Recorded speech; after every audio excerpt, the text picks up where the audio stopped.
아, 뭔가 지금 카메라가 마음에 안 드네요. 중간에 잘렸는데 잘린 부분부터 이어서 하겠습니다. 뭐 평준법 이야기하다 말았어요. 평준법 같은 경우에는 마이크를 켰나? 예. 평준법 같은 경우에는 이제 쌀 때 물건 팔아먹고, 쌀 때 물건을 사서 비쌀 때 팔아먹는 거. 좋게 얘기하면 물가 조절이고, 나쁘게 얘기하면 나라에서 돈 벌기 위한 방법이죠. 그죠? 그 다음에 오수전이라는 거는 돈을 갖다가 새롭게 주조를 합니다. 오수전은 돈을 새롭게 주조를 해요. 그래가지고 그 예전에 진시황이 만들었던 반량전이라는 돈이 있잖아요. 요거를 대체하는 새로운 돈을 만듭니다. 오수전. 알겠죠? 네. 굳이 따지자면 이거는 좀 량이 좀 많은 돈이었다면 이거는 그 금의 양이라든가 그 금속의 양을 좀 줄인 돈이에요. 알겠죠? 결국 이렇게 만든 재정을 가지고 뭐 하는 겁니까? 열심히 전쟁 나가는 거죠. 열심히 전쟁 나가는 거죠. 자, 하여튼 균수법이라든가 평준법이라든가 이런 법 이름 같은 경우에는 되게 빈번하게 보기에 나올 확률이 높습니다. 그래서 잘 기억해 주시면 됩니다. 한 무제의 얘기라고. 자, 이어가지고 하도록 할게요. 자, 그러다가 이제 위기가 오게 됩니다. 네 번째, 그 왕망이라는 친구가요, 황제를 독살하고 신나라라는 나라를 건국합니다. 신나라를 건국하게 돼요. 근데 이거는 오래 못 가요. 오래 못 갑니다. 오래 못 가는데 좀 주목할 만한 거는 옛날에 그 어떤 이 왕망이라는 사람 자체가 굉장히 유학 빠돌이? 유학에 완전 꽂혀 있는 사람이거든요. 그래가지고 이 사람이 그 옛날 제도를 갖다가 막 부활하는, 옛날 주정국 시대 때, 주나라 때 나왔던 제도들을 부활하는 뭐 이런 역할들을 합니다. 주제도를 부활하죠. 그러니까 뭐 이런 거죠. 일종의 복고주의입니다. 복고주의, 복고, 레트로. 옛날 게 좋았다. 뭐 이런 느낌이에요. 그래가지고 이때 보면 뭐 왕전제라든가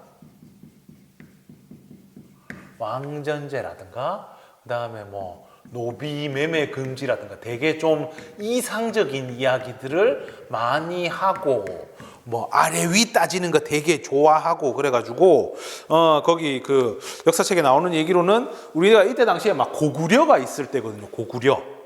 고구려가 마음에 안 들다고 이름을 바꿨어요. 저거 이제 앞으로 고구려 아니다, 하구려다 하면서 아래 하차를 써가지고 저거 아주 건방지고 못 배운 놈들이다 하면서 하구려다 하면서 나올 때가 이 시기입니다. 왕망 시기. 근데 오래 못 갑니다. 이 사람은 이제 왕의 외가 친척이었는데 황제의 외가 친척이었는데 황제를 독살하고 자기가 잠깐 황제를 합니다만 오래 못 가요. 그리고 죽고 나서 이제 유수라는 사람, 역시 유씨죠. 한나라가 유씨니까요. 유수가 한나라를 재건을 합니다. 다시 만들었다는 얘기죠. 이때 도와준 친구들이 누구냐 하면은 호족입니다. 호족이 지지를 했고, 호족이라는 거는 우리 고려 시대 때 통일신라 말기에 나오는 그 호족이랑 똑같은 거예요. 귀족은 중앙에서 돈 많고 세력 있는 사람이라면 호족은 지방에서 돈 많고 세력 있는 사람. 알겠죠? 그래서 요 호족의 지지를 받고 또 그 수도를 이제 로양이랑 하면 헷갈리니까 낙양을 수도로 해서 이제 한나라를 다시 만드는 거죠. 이걸 우리가 후한, 중국에서는 동한 이렇게 부릅니다. 근데 올해 역시 100년이 거의 200년 가까이 가기는 갑니다만 특이하게 이 후한 시대 같은 경우에는 어린 황제들이 많이 나와요. 어린 황제가 많이 나와요. 당시 후한의 황제가 총 14명이거든요. 14명 가운데 9명이 15살 이전에 왕위에 올라가요.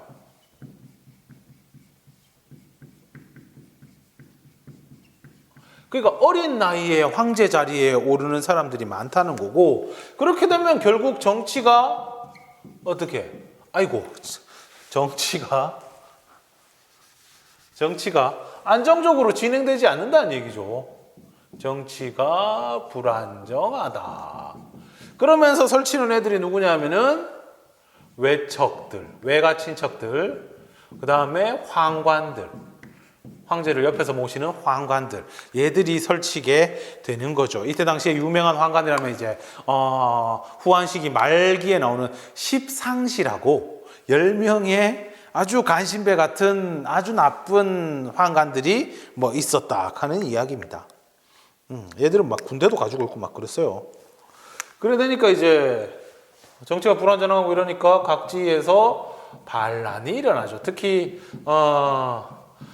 중국은 늘 나라 망할 때 보면은 농민 반란이 일어납니다. 진나라 진승호강에 난 한나라 같은 경우에는 황건적에 난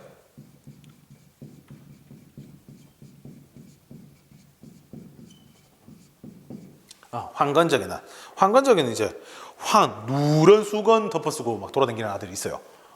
얘들 때문에 애먹습니다. 그리고 나서 결국에는 후한이 망하고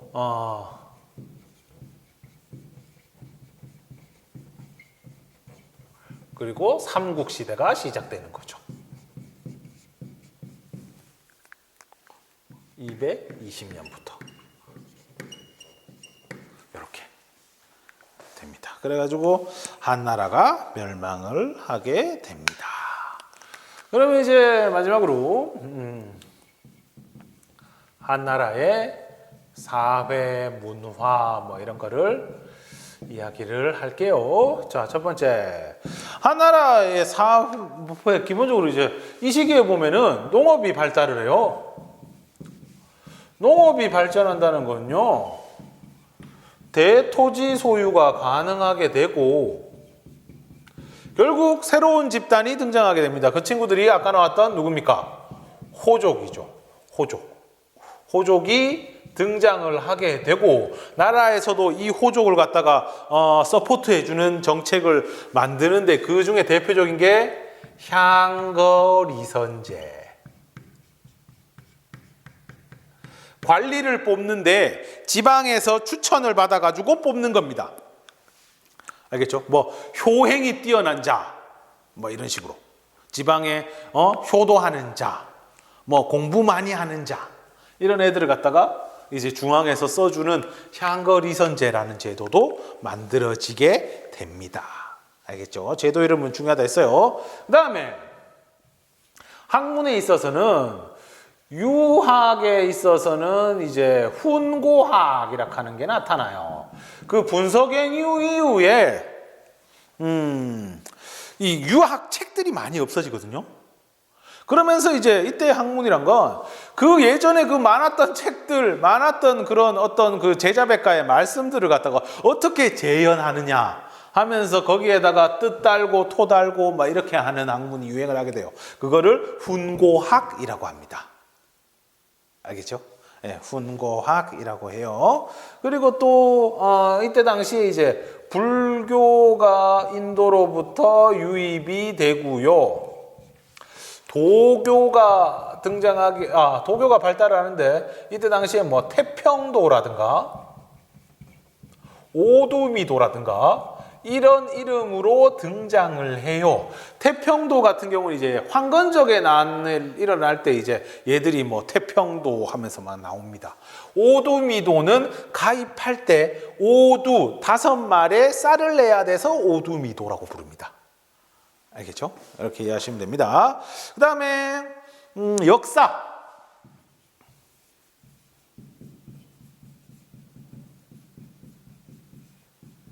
역사하면 이 사람입니다. 사마천의 사기라는 책이죠. 대단한 책입니다. 사마천 이 사람이 굉장히 사연 많은 사람이죠. 사마천 이 사람이 굉장히 사연이 많은 사람이죠. 그 한나라 무제 때 사람이에요. 무제 때 사람인데 이 당시 흉노랑 한참 막 한나라 무제랑 막 영혼의 한타 막 하고 있어 싸울 때야. 그때 이제 사마천이 그때 흉노와 싸우던 한나라 장군이었던 이릉이라는 사람이 싸우다가 안 돼가지고 항복을 하게 되거든요. 근데 항복을 하니까 막 무제가 뿔따구가 이만히 난 거예요. 그러니까 어디 항복을 해? 미친 거 아니야? 하면서 막 가족들 막 다 잡아들여라, 다 죽여라 하면서 막 난리가 난 거예요. 무죄가 성깔이 있거든요.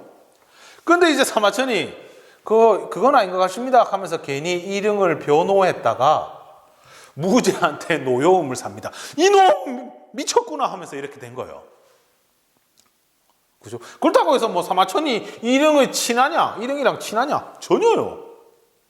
그래가지고 이제 노여움을 사가지고 이제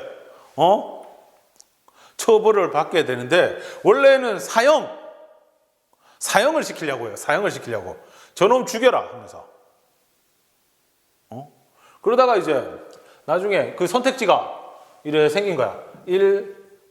사형. 2. 돈 50만 전. 3. 궁형. 근데 사형 뭐 죽긴 싫고, 왜냐하면 이때 당시에 사마천이 이제 중국 역사를 정리하는 작업을 이미 하고 있었거든요. 50만 전, 돈 없어, 안 되지 뭐. 그럼 선택지는 뭐 궁형. 궁형이 뭔데? 뭐 좋지 않은 부위를 뭐 이래 잘라내는 거죠. 그랬습니다. 그래가지고 사마천이 돈에 대해 한이 많아요. 돈에 대해 한이 많아요. 그래가 요 사기의 내용에 보면은 그 부자가 된 사람들의 얘기들이 막 나오거든요. 그때 보면은 이제 사마천의 심정이 좀 드러나요. 아, 역시 돈을 많이 벌었어야 되는데 뭐 이런 느낌으로. 하여튼 뭐 그랬습니다. 그래가지고 나이 40 넘어가지고 막 잘리게 되는 굴욕을 당하게 되고 뭐 그래요. 아프기도 아프고요. 사마천 말로는 뭐 장이 뭐 9번 끊어지는 느낌이었다 하면서 막 이렇게 얘기를 하는데, 아이고, 하여튼 그래가지고 하여튼 작업을 완성합니다. 사기라는 책을 쓰게 되죠. 중국 역사를 정리합니다. 옛날에 전설의 삼황 5제 때부터 한나라 무제 때까지 내려오는 역사를 갖다가 쫙 적은 거예요. 글자 수가 50만 자, 책 편수로 하자면 130편.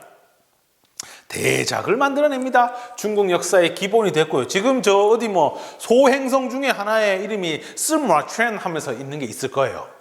아주 유명하시고 훌륭하신 분입니다. 특히 이 사람이 만든 그 역사 서술 방법이 기전체라고, 이제 옛날에는 그냥 연도 날짜 쓰고 쭉 적는 것만 생각했었는데 이때는 이제 뭐 본기, 열전, 지, 연표라고 해가지고 좀 체계적으로 적는 거죠. 본기는 황제의 역사, 열전은 신하들의 이야기, 지 같은 경우에는 뭐 제도라든가 이런 걸 갖다 정리한 거고, 연표 같은 경우에는 연표 말 그대로 연표, 교과서 뒤에 나오는 연표.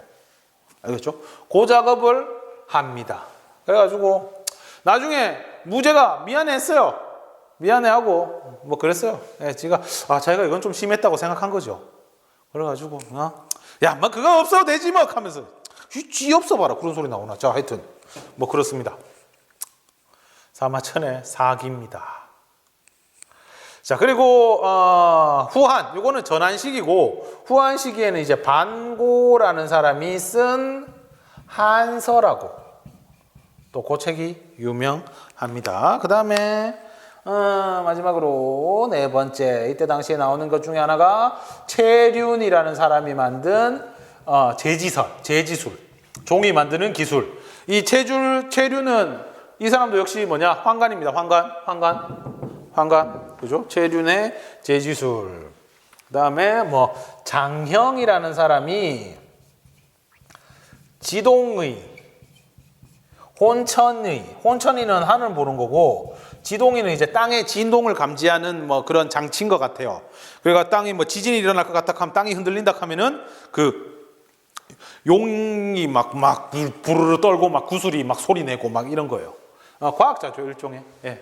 하여튼 이렇게 됩니다. 하여튼 한나라, 우리가 진나라 한나라에 대해서 배웠는데요. 한나라가 뭐 되게 중요합니다. 이때 당시에 인구가 한 6천만 정도 되었다고 하거든요. 그때 뭐 전한 거의 끝날 때쯤 얘기인데 6천만 정도가 됐다 하는데, 이 인구가 회복될 때까지가 나중에 수나라, 한 600년쯤 뒤에야 그 인구가 회복이 돼요. 물론 그 사람들이 다 죽었다는 거 아니고 그만큼 이제 행정력이 복귀가 되고 좀 정상적인 나라로 돌아가는 데까지가 한 600년 정도 걸렸다라고 이해를 하면은 될 것 같습니다. 예, 그랬던 나라입니다. 그래서 이제 우리가 중국 문화를 갖다가 한족 문화, 중국 민족, 중국에 원래부터 살았던 사람들 갖다가 한족, 중국의 글자를 한자, 한문이라고 부르는 이유가 요 한에서 나온 거죠. 알겠죠? 네, 그래서 이렇게까지 체크를 해봤습니다. 자, 녹화가 제대로 됐을지 모르겠네요. 이게 굉장히 속을 많이 썩이는데 어쨌든 안녕.